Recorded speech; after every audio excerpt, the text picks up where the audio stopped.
এবং সেখান থেকে সেই জায়গাটাকে সাধারণ মানুষ অবধি পৌঁছে দেওয়ার জন্য আরও কোন কোন মানুষের প্রয়োজন, সেইগুলোই আমাদের মূলত কাজের জায়গা।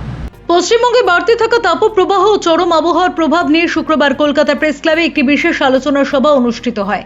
আশার social impact advisors private limited, environmental education media project ও প্রেস ক্লাব কলকাতার যৌথ উদ্যোগে আয়োজিত এই অনুষ্ঠানে আবহাওয়াবিদ, চিকিৎসক, পরিবেশ বিশেষজ্ঞ এবং সাংবাদিকরা উপস্থিত ছিলেন।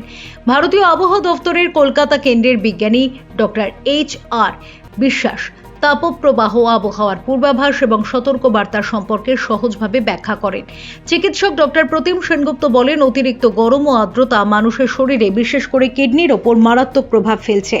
তাই এই পরিস্থিতিকে জনস্বাস্থ্যের বড় সমস্যা হিসেবে দেখে আগাম প্রস্তুতি নেওয়া জরুরি। অনুষ্ঠানে ইটস অনলি 47 ডিগ্রি সেলসিয়াস নামের একটি স্বল্প দৈর্ঘ্যের ছবি দেখানো হয়। ছবিতে অভিনয় করেছেন শরীফ হাশমি, পরিচালনা করেছেন তেজ সিসোদিয়া এবং প্রযোজনা করেছেন নাসিরউদ্দিন শাহ, অনুষ্কা শাহ ও হরিশ বোহরা। পরে এক আলোচনায় অংশ নেন অধ্যাপক অভিজিৎ চট্টোপাধ্যায়, স্বাতী ভট্টাচার্য, জয়ন্ত বসু ও প্রেস ক্লাব কলকাতার সভাপতি স্নেহা শিশু।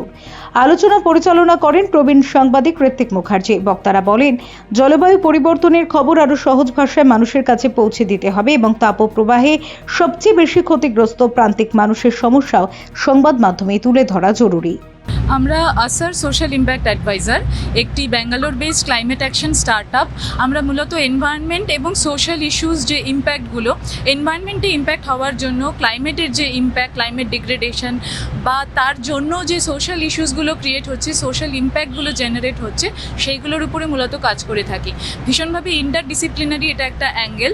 যদি পরিবেশের কিছু সমস্যা হয়, তার সবথেকে বেশি প্রকোপ মানুষ এবং পরিবেশের উপর যেমন পড়ে, মানুষ এবং প্রান্তিক মানুষ যাদেরকে আমরা বলি, যারা ভীষণভাবে ফেস করতে পারেন না এবং ফেস করলে সেগুলো আর অ্যাড্রেস করতে পারেন না, সেই ধরনের জায়গাটাকে আমরা কাজ করে থাকি। আমাদের ইস্যুগুলো ভীষণভাবে ইন্টারলিঙ্কড, যেমন এয়ার পলিউশন, এখন ক্লাইমেটের সঙ্গে কথা বলতে গেলে তার একটা ইম্প্যাক্ট আসে হেলথের উপরে, এবং সেখান থেকে সেই জায়গাটাকে সাধারণ মানুষ অবধি পৌঁছে দেওয়ার জন্য আরও কোন কোন মানুষের প্রয়োজন, সেইগুলোই আমাদের মূলত কাজের জায়গা।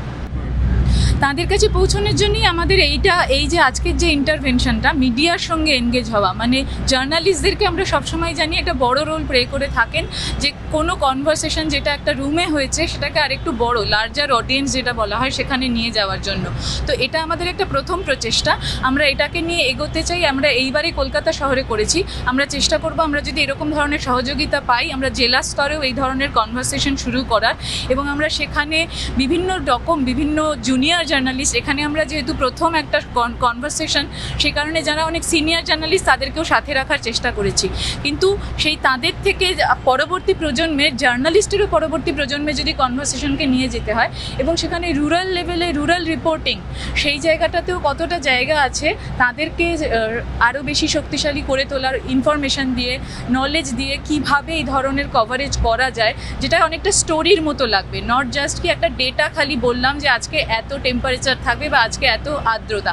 এই খবরটা কিন্তু আমরা অনেক বছর ধরেই পেতাম যে আজকে এই দিন এত টেম্পারেচার থাকবে, এই দিন 97% আর্দ্রতা, কিন্তু তারপরে কি সেটা চাষির উপরে কি প্রভাব ফেলছে, চাষির শরীরের উপরে কী প্রভাব ফেলছে, আর চাষির জীবিকার উপরে কী প্রভাব ফেলছে।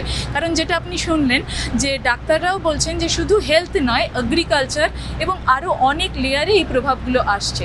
তো রুরাল রিপোর্টিংয়েও যদি আমরা এরকম ধরনের সুযোগ কিছু পাই, আমরা নিশ্চয়ই সেখানেও তাদেরকে সাহায্য করার কাজ করব। ফিউরো রিপোর্ট, চ্যানেল 10।